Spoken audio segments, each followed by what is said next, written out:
बिस्मिल्लाहिर्रहमानिर्रहीम। अस्सलाम वालेकुम नाज़रीन, मैं अहमद फ़वाद हूँ और आप मेरा यूट्यूब चैनल देख रहे हैं। तीन खबरें हैं नाज़रीन आज के व्लॉग में आपके सामने रखूंगा। सबसे पहली और बड़ी ब्रेकिंग न्यूज़ ओवरसीज़ पाकिस्तानियों को वोटिंग राइट देने के हवाले से है। सुप्रीम कोर्ट ऑफ पाकिस्तान में इमरान खान साहब की जानिब से पाकिस्तान तहरीक इंसाफ की जानिब से जो दरख्वास्त थी उस पर बड़ी अपडेट डेवलपमेंट सामने आई है। एक तो इस पर कुछ डिटेल्स आपके सामने मैं रखूंगा।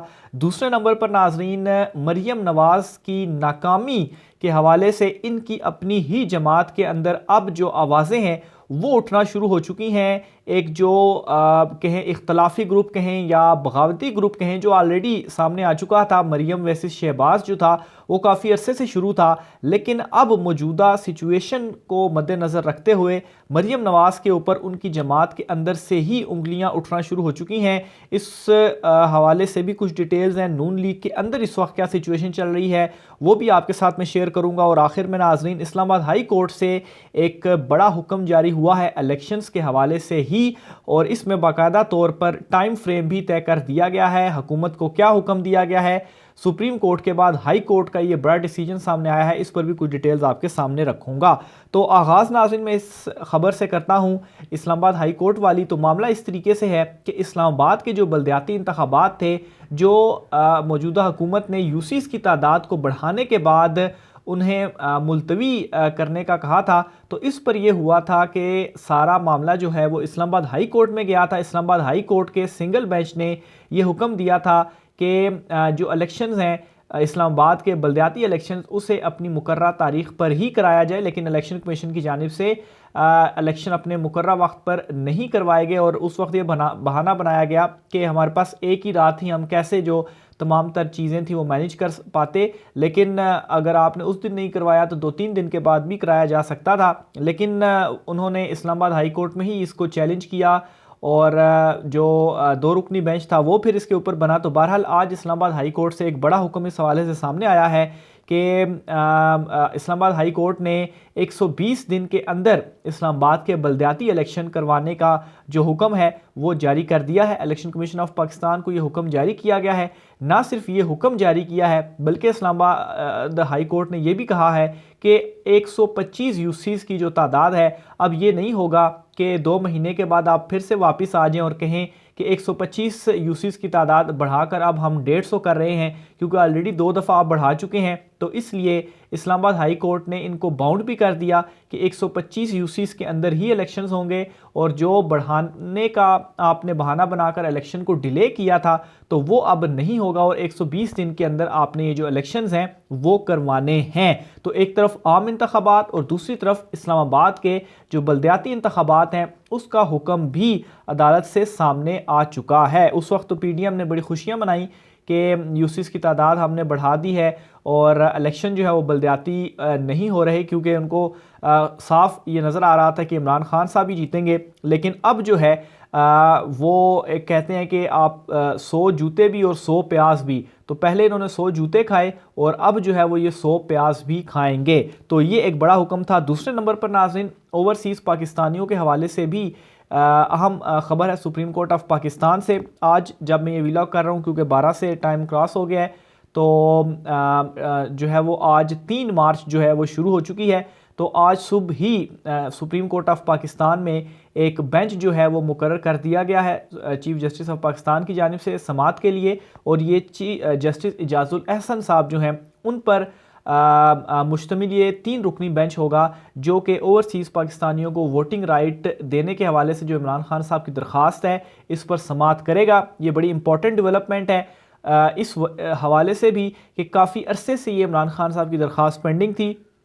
जब से ईवीएम मशीन और ओवरसीज़ पाकिस्तानियों को वोटिंग राइट देने के हवाले से जो बिल थे वो रिवर्स हुए और ये हुकूमत आई, उसके बाद से ही इमरान खान साहब ने एक ये वाली दरख्वास्त और एक नैब तरमीम वाली जो दरख्वास्त थी वो सुप्रीम कोर्ट ऑफ पाकिस्तान में दायर की थी। नैब तरमीम वाला केस तो जो है वो चलता रहा, लेकिन इस दरख्वास्त के ऊपर कोई लेटेस्ट डेवलपमेंट या अपडेट्स जो हैं वो सामने नहीं आई। बहरहाल अब ये मामला हुआ है कि बाकायदा तौर पर ये 3 रुकनी बेंच है जो कि आज इस केस के ऊपर जो समात है वो करेगा। और ये बहुत ही इंपॉर्टेंट है क्योंकि ओवरसीज़ पाकिस्तानियों को वोटिंग राइट मिलने से जो है वो इलेक्शन नताइज जो हैं उन पर अच्छा खासा जो फ़र्क है वो पड़ेगा। आगे चलकर नाज़रीन, नून लीग के अंदर इस वक्त क्या चल रहा है इस पर भी कुछ तफसीलात आपको बताता चलूँ।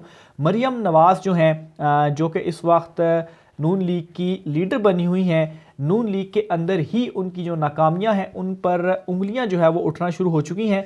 ख़ास तौर पर इस वक्त इलेक्शंस के हवाले से चूँकि हर तरफ से इमरान खान साहब ने पीडीएम को बांध कर इस वक्त रख दिया है। मरियम नवाज़ अभी भी इस बात पर बाज़िद है कि इलेक्शंस जो हैं उसकी वो मुखालफत कर रही हैं। बहरहाल पीडीएम के रहनुमाओं ने उनसे ये कहा है कि इलेक्शंस जो हैं वो अब होने चाहिए। यहाँ तक कि पहले भी पीडीएम कह रहा हूँ, नून लीग, यहाँ तक कि जब इमरान खान साहब ने असम्बलियाँ डिज़ोल्व कर दी थी, अदम एतमाद जब उनके अगेंस्ट आई थी, तो उस वक्त भी ये हुआ था कि मुस्लिम लीग नून ये नहीं चाहती थी, मुस्लिम लीग नून ये चाहती थी कि इलेक्शंस में जाया जाए। और अगर उस वक्त ये इलेक्शंस में जाते तो उस वक्त की सिचुएशन और अभी की सिचुएशन में बहुत ज़्यादा डिफरेंस था। उस वक्त फिर नून लीग जो है वो अपना एक बयानिया बना सकती थी और यही बयानिया जो है उन नून लीगी रहनुमाओं का जो उस वक्त ये कहते थे कि इलेक्शंस में जाना चाहिए, वो अब इसी चीज़ को डिफ़ाइन करते हैं कि हमें पहले भी इलेक्शन में जाना चाहिए और अब भी हम ये कहते हैं कि हमें इलेक्शन में जाना चाहिए। लेकिन मरियम नवाज़, उनको मालूम है क्योंकि कैंपेन भी उन्होंने शुरू की हुई है, तो इलेक्शन में तो जो है वो उन्हें जाना पड़ेगा। आगे चलकर नाजरीन एक और अहम खबर है उस पर भी आपको बताता चलूँ।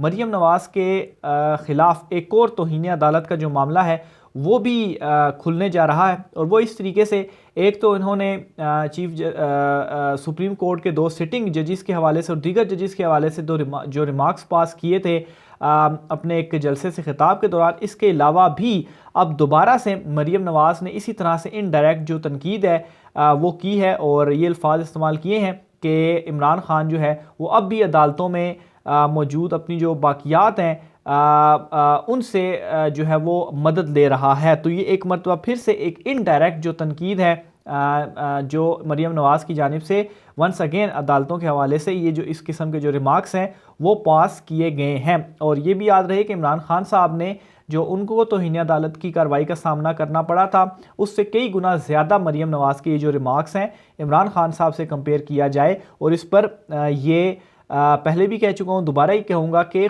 लतीफ़ खोसा साहब जो कि बड़े सीनियर वकील भी हैं और पीपल्स पार्टी के रहनुमा हैं, वो ये कह चुके हैं कि ये खालसतन तौहीन अदालत का जो मामला है वो बनता है। बहरहाल मरियम नवाज़ के ख़िलाफ़ एक तो वो और दूसरा इनका ये भी बयान आ चुका है, तो ये भी जो है इस मामले में भी मरियम नवाज़ फंसती हुई नज़र आ रही हैं। आर्मी चीफ़ की मुलाकात हुई है आज शहबाज शरीफ से, और ना सिर्फ आर्मी चीफ़ की बल्कि chairman joint chief of staff committee जो हैं उनकी भी मुलाकात हुई है शहबाज शरीफ से। पहले जो है वो जनरल शमशाद मिर्ज़ा जो हैं वो शहबाज शरीफ के पास पहुंचे और वहां पर उन्होंने उनसे मुलाकात की। और फिर उसके बाद army chief general Asim Munir जो हैं वो भी वज़ीर-ए-आज़म हाउस पहुंचे और वहाँ पर उन्होंने भी शहबाज शरीफ से मुलाकात की।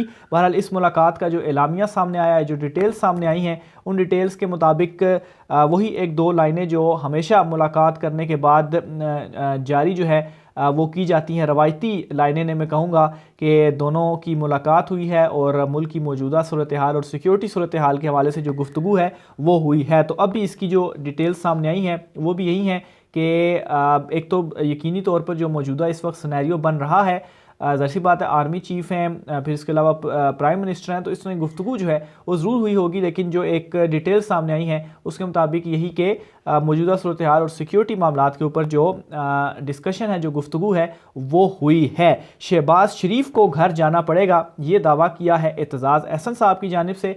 और एतजाज़ अहसन साहब ने ये कहा है कि अगर सुप्रीम कोर्ट ऑफ पाकिस्तान का जो डिसीजन है उसके ऊपर इम्प्लीमेंट ना किया गया तो बतौर वज़ीर-ए-आज़म शहबाज शरीफ को घर जाना पड़ेगा। और ये एक नया जो बयान है वो एतजाज़ अहसन साहब की जानिब से दिया गया। इससे पहले उन्होंने तौहीन अदालत की कार्रवाई के हवाले से भी जो बयान था वो दिया था। और इस पर मैं आपको ये भी बताता चलूँ कि इलेक्शन कमीशन जो है उनकी जानिब से जो तैयारियां हैं वो तेज़ की जा चुकी हैं। लास्ट व्लॉग में मैं आपको बता चुका हूं कि जो इजलास हुआ है उसमें तारीखें तजवीज़ की गई हैं और अप्रैल में इलेक्शन होने जा रहे हैं।